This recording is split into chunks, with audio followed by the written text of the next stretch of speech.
What is going on, my fellow Jets fans? Welcome to the latest episode of the New York Jets State of Mind podcast.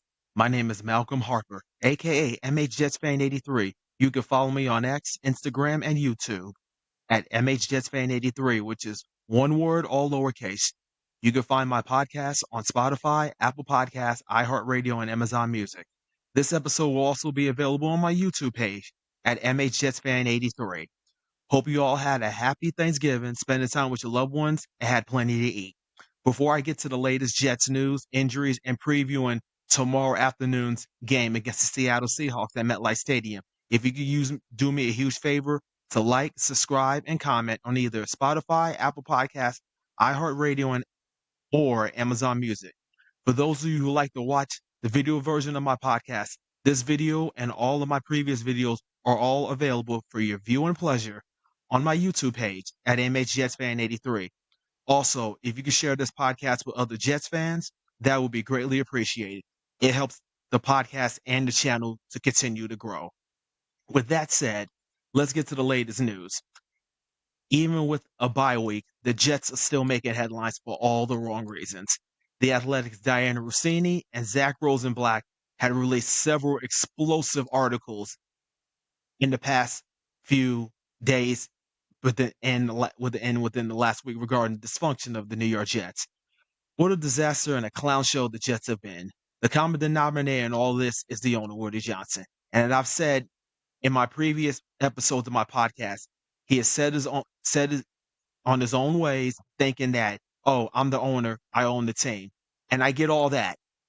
Me, as a fan, I absolutely understand all that. But you don't know nothing about football. That's pretty much the bottom line.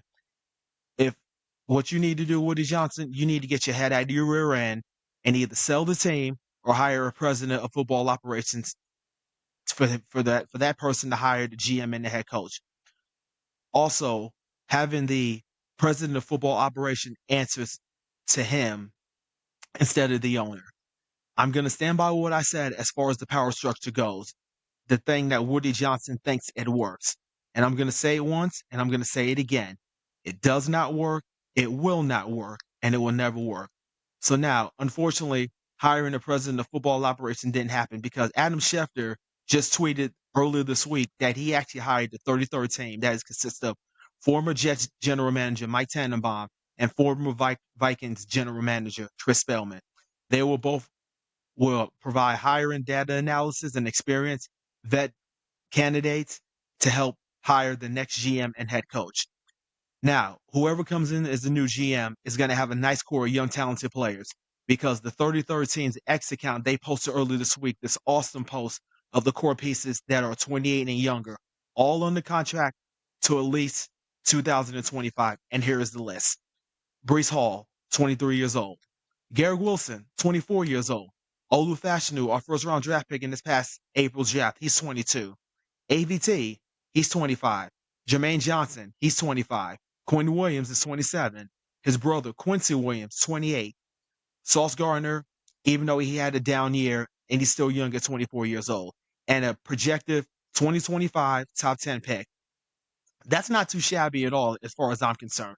I know the team has been terrible this year, but that is a pretty good starting point in my opinion. Now, as far as the injuries go, here's what we have what's going on for tomorrow's game. So Tyron Smith is going to be out with a neck injury.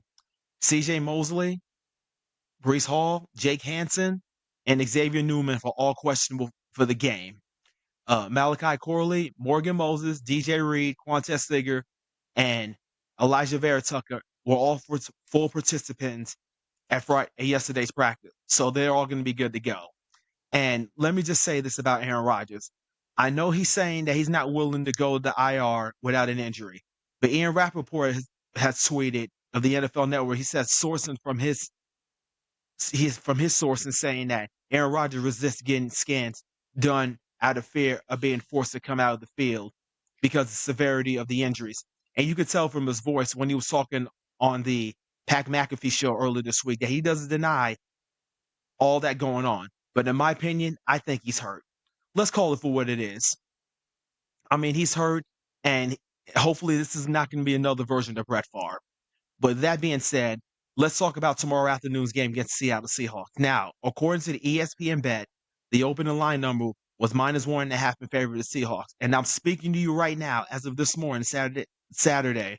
Now it's a pick'em game with the over/under at 41.5. So essentially, it's a pick'em game, as I mentioned.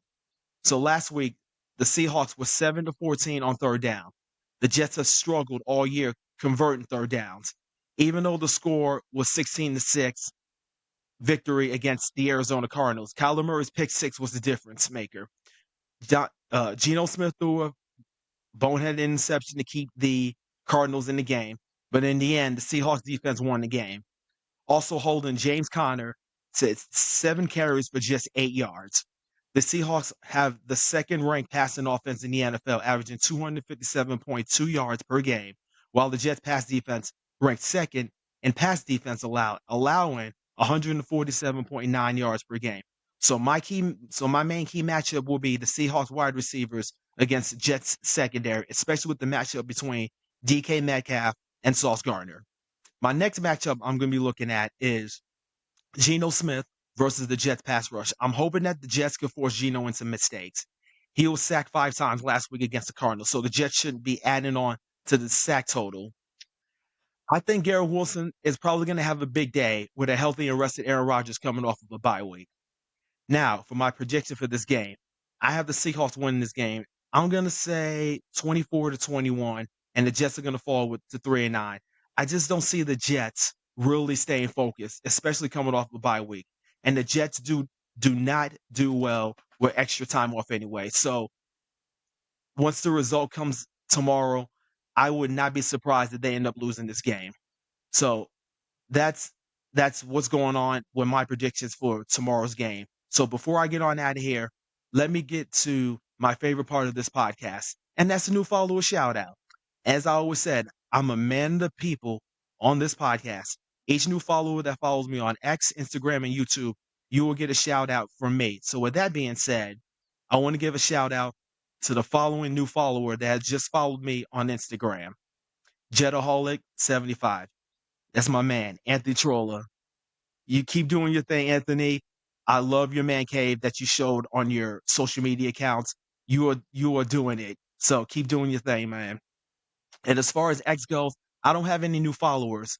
So I'm gonna need brand new followers. So again, if you guys can actually go and do me a favor and share this podcast, that would be greatly appreciated. I would love to have the numbers to grow. So with that being said, I am out. So I'm just going to keep this short and sweet. So I can't thank you enough again for supporting me on this podcast. If you're listening to this podcast for the very first time, please do me a huge favor. Wherever you are listening and wherever device you're listening to, please go to X, Instagram, and or YouTube and go to my search box and type in my name at MHJetsFan83, which is one word, all lowercase. And once this episode is over with, this episode and my previous episodes, whether you want to listen to audio or video, are going to be on all of my um platforms, like I said. And all the video ones are going to be on YouTube as well. So as I actually get back in the groove of actually sharing my thoughts on what's going on jet related, I love doing this, as I mentioned, because you guys are absolutely amazing, and I appreciate the love and support. So, with all that being said, I will be back next week to break down what happened, and let's see what the Jets can do to respond to all the criticism that's been going on in the last few weeks. So, until then, enjoy the rest of your long Thanksgiving weekend, and as always, JETS, Jets, Jets, Jets. Take care and God bless.